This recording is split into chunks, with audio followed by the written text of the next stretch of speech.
léegi mu nekk nag analyse yu pertinent yi nga xam ne nag kii di Sa Ndiogou daan na koy amal mu nekk ay révélation yu am solo jëm si coowal kii nga xam ne nag moo di mën nañ leen Barthélémy Dias maire bu Dakar nga xam ne coow li jamono bii bari na lool nag jëm si moom mu ngi noonu moom Barthélémy Dias nga xam ne nag dafa waxoon que ne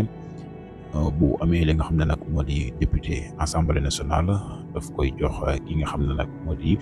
Pape Djibril Fall ndax Pape Djibril Fall mën nañ ne bokk gën a yelloo ndax moom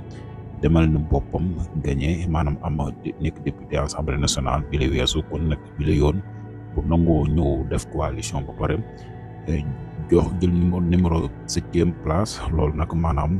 am na lu ko waral ba tax nag moom Bart mu ne nag même bu amee député assemblée nationale da koy jox ki nga xam ne nag moo di Pape Djibril Fall lu ni mel nag ñu gis que ne nag defu ko ginnaaw ba nga xamee ne nekk na député toog naan lu yàgg kenn dégg ko waaye nag ñu jékki-jékki gis que ne nag rajo nañ ko mel ni loolu nag daf ko metti moom Bart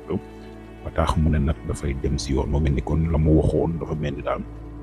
nekkul woon loo xam ne daal lu dëgg la woon si moom mu ngi noonu moom maire bu Dakar di Barthélémy Dias nga xam ne nag jamono bii ngi ñuy wax ak yéen waa sûreté urbaine daat nañ koy woolu moom Barthélémy Dias mu mel ni nag information boobu ci na tey lool si actualité yi ñàkk di leen si ñëwaat yeneen i xibaar gën koo yaatal.